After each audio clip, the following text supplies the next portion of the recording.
I was out cutting grass today. It's preparation day for me, and it's a Monday, which is different. We start Sabbath this evening at sundown. Lunar Sabbaths. I was thinking though on my mower about biblical cosmology and lunar Sabbaths. I came into understand an enclosed cosmological view of this creation of the earth. I guess a couple years back now, I did a presentation on it last year, and I think it was like Passover in the Gregorian 2023 when I made up my mind on it. And it changed my outlook on the heavens and above the heavens, and us being the focal point of the Almighty. And I do believe that the ancient Near Eastern authors of Scripture described an enclosed cosmology. Now, especially at nighttime, when I go outside and I look up and I think that Yahweh, he's a lot closer than I initially believed him to be. And it's beautiful, and so many verses come together in harmony in the Bible. But what enclosed cosmology didn't do is it didn't upset my life at all. I did get laughed at, mocked, and had some real harsh words said to me, but it didn't really upset the apple cart of my life. I still do life the same way.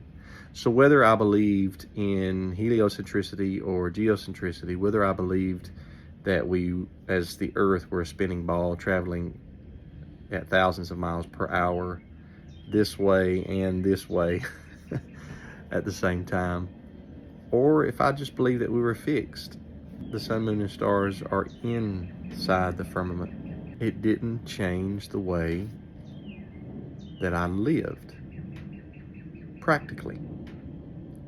But I tell you what did, and this is what I think is the hang-up for a lot of people, is keeping the Sabbath by the heavenly light calendar, the calendar ordained in Genesis 1:14 through 19. There's no other calendar that you'll find in Scripture. The sun, moon, and stars are the clock in the heavens. But one of the objections that I always hear brought up, and you can go back and just read the comment threads on my YouTube videos and Facebook videos or Facebook posts, is how does somebody maintain a job and keep that Sabbath schedule? A lot of times it's the very first objection that I hear people come out the gate with. The reason that they come out the gate with that objection is because they know if they make this decision in their life, it's going to change the way that they live.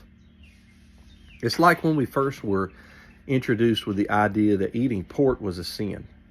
Eating pork is a sin. Putting a pork chop in your mouth is a transgression of Yahweh's law. And then the first time you read Isaiah 66, 15, 16, and 17, and you think, Yahweh's going to destroy people who feast on the swine? It's a shocker, and it makes you think and double take, because you figure, especially like me, I grew up in the South, in Georgia, where pork was a everyday occurrence at my grandparents' house. And you think, well, it's going to change the way that I live, or how we dress modestly, or a man, having hair on his face, wearing a beard. Every man has a beard when he comes of age, but do we choose to wear the beard that Yahweh gave us men? Some of these things are smaller than the others, but they're practical. And the truth about these subjects change the way that we live. And in some cases, if we choose to wear our beard, we might get fired from a job. Or if we choose to not eat pork and obey the dietary laws in Scripture, we're probably going to get made fun of by family and friends. It's not going to cause us to lose our job, but it's going to cause us to reevaluate every single thing that we buy and bring into our home to eat. Well, with the Sabbath, I know that in some cases, people that have been convicted about keeping Sabbath from Friday evening to Saturday evening, they felt that strong conviction, But when they presented it to their boss or their employer said, no, we need you to work on Saturday. We can't keep you. We're going to have to fire you. But that pales in comparison to following the lunar cycle for the weekly feast, because the Sabbath is the first feast, Leviticus 23, 1 through 3. If you think about making that decision, it's going to upset the apple cart of life, because you really and truly may not be able to hold down the job that you currently have. If on the Gregorian calendar your Sabbath is on Monday for 4 weeks, but then switches to Tuesday for the following 4 weeks, it's on the same seventh day by the heavenly calendar each month. There's 4 seventh days in each moon. 4 times 7 is 28 days. 4 weeks, 28 days. 29th and 30th days are left over for your new moon period of time. So I think that a lot of people don't give it a lot of weight from the get-go because they know it will upset the practicality of their life. Now, if you're listening to this and you're a Saturday Sabbatarian, I love you. I consider you a brother or sister in the Messiah. I'd wash your feet, and I'd stand my ground with you in the trenches against the big issues of the anti-Torah crowd or the anti-Messiah crowd. But it's just something to think about and chew on.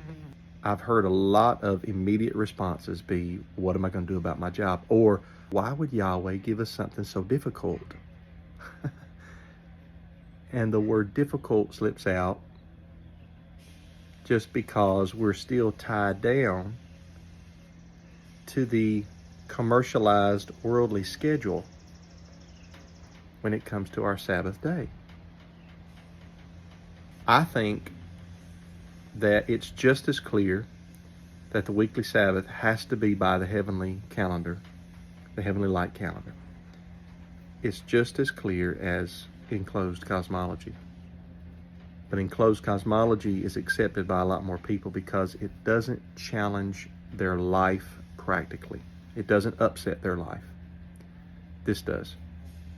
We need to think long and hard about that objection coming out of our mouth when it comes to any of Yahweh's commandments that may upset our life. Well, what are we going to do about this in our life? The reality is that faith is the substance of things hoped for, the evidence of things not seen, Hebrews 11:1. A lot of times if we step out on faith and we don't see anything there that our foot will land on, all of a sudden, when our foot lands, it lands on a solid ground because we stepped out on faith. And Yahweh has something better for us than we have ever been through, experienced, or could imagine.